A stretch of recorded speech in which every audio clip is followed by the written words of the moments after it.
Shalom, selamat pagi semua anak-anak ibu di kelas 6. Puji Tuhan, pagi hari ini kita bisa bertemu kembali dalam ibadah pagi sebelum kita memulai pelajaran kita sepanjang pagi sampai siang nanti. Baik anak-anak ibu, untuk mengawali ibadah kita ini, mari kita mengambil saat teduh sejenak. Saat teduh kita mulai. Pertolongan kepada kita adalah di dalam nama Allah Bapa.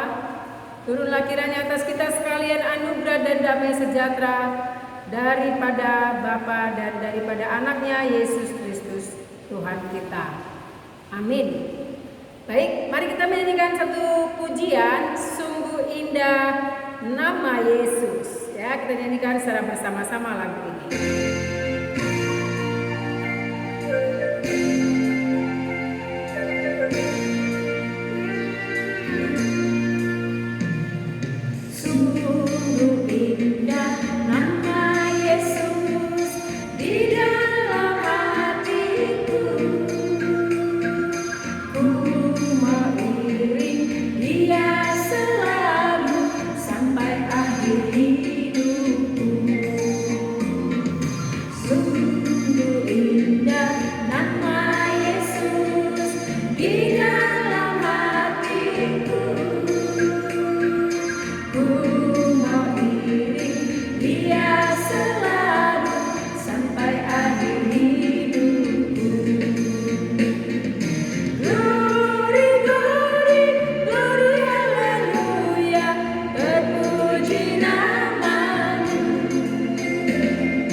Baik, mari kita bersatu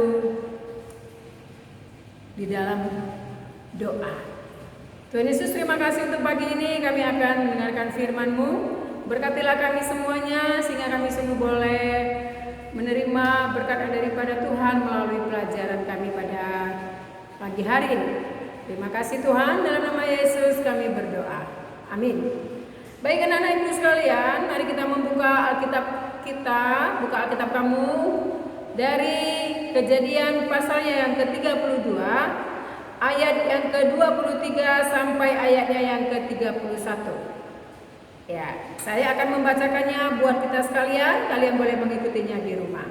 Pergumulan Yakub dengan Allah, sesudah ia menyeberangkan juga segala miliknya. Lalu tinggallah Yakub seorang diri, dan seorang laki-laki bergulat dengan dia sampai fajar menyingsing. Ketika orang itu melihat bahwa ia tidak dapat mengalahkannya, ia memukul sendi pangkal paha Yakub, sehingga sendi pangkal paha itu terpelecok ketika ia bergulat dengan orang itu. Lalu kata orang itu, biarkanlah aku pergi, karena fajar telah menyingsing. Sahut Yakub, aku tidak akan membiarkan engkau pergi jika engkau tidak memberkati aku. Bertanyalah orang itu kepadanya, siapakah namamu? Sahutnya, Yakub. Lalu kata orang itu, namamu tidak akan disebutkan lagi Yakub, tetapi Israel, sebab engkau telah bergumul melawan Allah dan manusia dan engkau menang. Bertanyalah Yakub, katakanlah juga namamu. Tetapi sahutnya, mengapa engkau menanyakan namaku? Lalu diberkatinya lah Yakub di situ. Yakub menamai tempat itu Peniel, sebab katanya, aku telah melihat Allah berhadapan muka, tetapi nyawaku tertolong. Lalu tampaklah kepadanya matahari terbit ketika ia telah melewati Peniel, dan Yakub pincang karena pangkal pahanya.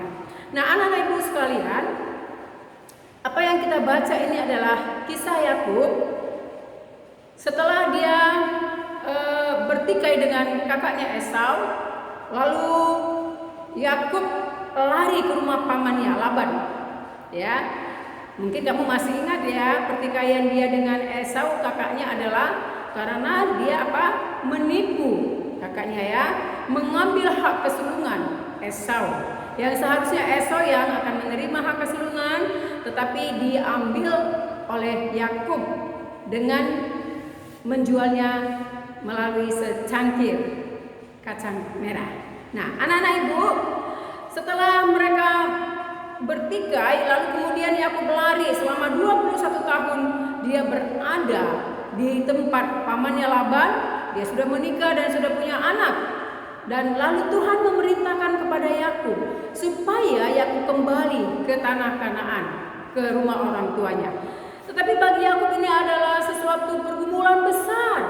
Kenapa? Karena dia masih punya salah yang besar kepada kakaknya Yakub, sehingga dia takut untuk pulang. Tetapi oleh karena Tuhan yang sudah perintahkan dia untuk kembali ke rumah ayahnya, maka Yakub dia pun taat kepada apa yang dikatakan Tuhan, dan dia berangkat dari rumah mertuanya Laban dengan diam-diam. Nah, pergumulan yang besar yang dia hadapi itu membuat dia menjadi takut. Nah, anak-anak ibu, setelah dia meninggalkan kampung halaman dari mertuanya, lalu mertuanya mengejar dia, tetapi tidak menemukannya lagi. Nah, Yakub telah lepas dari satu masalah yang besar oleh karena dia pergi dari rumah mertuanya diam-diam. Nah, satu lagi masalah yang dia hadapi adalah bagaimana dia harus menghadapi kakaknya Esau. Pastilah di dalam benaknya ini bahwa dia pasti akan dimusuhi oleh kakaknya, atau mungkin dia akan dibunuh oleh kakaknya. Dia berpikir bagaimana dengan istrinya, bagaimana dengan anak-anaknya, budaknya, semuanya. Dia ketakutan. Nah, pada waktu malam hari dia bergumul hebat. Dia berdoa, ya, minta pertolongan daripada Tuhan untuk menghadapi abangnya atau kakaknya Esau. Nah, anak-anak ibu sekalian, luar biasa. Kalau tema pada pagi hari ini ibu kasih judul selesaikan masalahmu.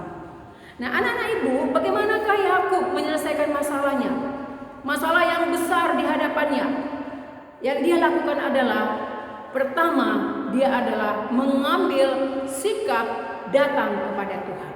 Dia berdoa, dia bergumul. Ketika dia berdoa, lalu Allah datang, ya, menghampiri dia.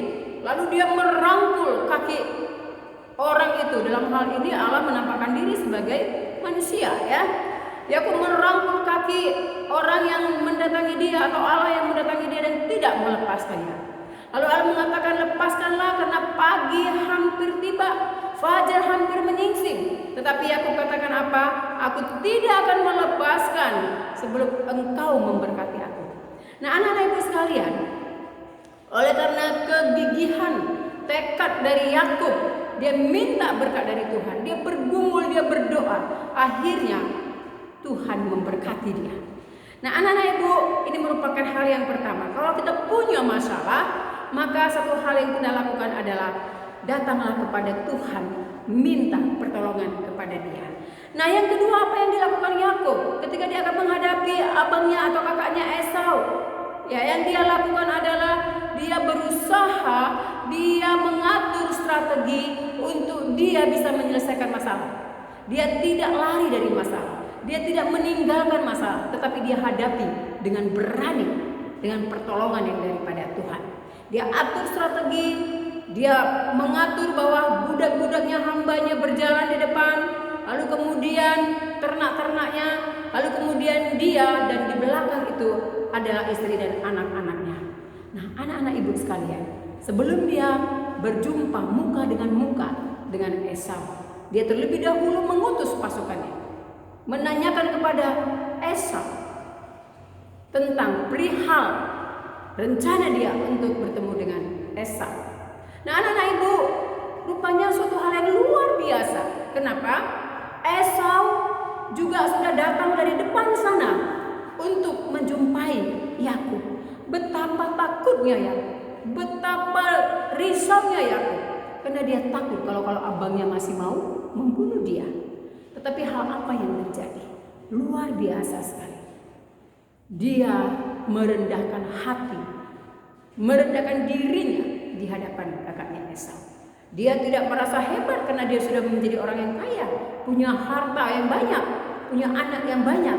Tetapi ketika dia bertemu dengan kakaknya Esau, dia bersimpuh, mukanya sampai ke tanah, dan dia memohon ampun kepada kakaknya Esau.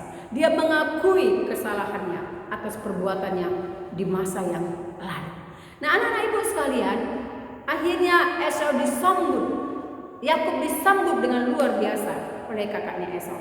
Mereka berangkulan, mereka berpelukan, mereka berciuman. Ya, sudah wajar ya, 21 tahun mereka tidak bertemu, kakak beradik loh, kandung satu ibu satu ayah. Tetapi pada momen yang indah itu, Esau mengampuni adiknya. Adiknya datang dengan rendah hati mengakui kesalahan kepada abangnya, dan abangnya mengampuninya. Nah, anak-anak ibu, apa yang bisa kita belajar dari renungan ini? Ketika kita menghadapi masalah, ya, ada 3 hal yang kita lakukan. Pertama, datanglah kepada Tuhan, minta pertolongan Tuhan untuk menyelesaikan masalah yang ada. Yang kedua, aturlah strategi, ya, aturlah rencana untuk kamu datang kepada orang atau kepada masalah yang kamu hadapi. Yang ketiga, rendahkanlah hatimu di hadapan Tuhan. Rendahkanlah juga hatimu kepada orang yang di mana kamu menghadapi masalah. Nah, dengan 3 hal ini yang dilakukan oleh Yakub, maka dia berhasil kembali ke rumah ayahnya.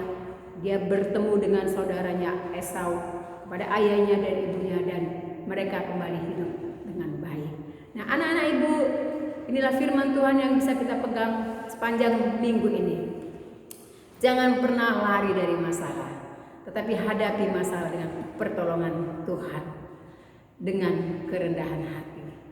Amin. Mari kita bersatu di dalam doa. Tuhan Yesus, terima kasih untuk pagi ini. Biarlah kami menjadi anak-anak yang sungguh mengasihi Tuhan, dan kami mau dengan senang hati memberikan pengampunan kepada orang lain dan belajar untuk merendahkan hati ketika kami berbuat kesalahan. Dan biarlah setiap kesalahan yang kami hadapi, kami datang kepada Tuhan untuk menyelesaikannya.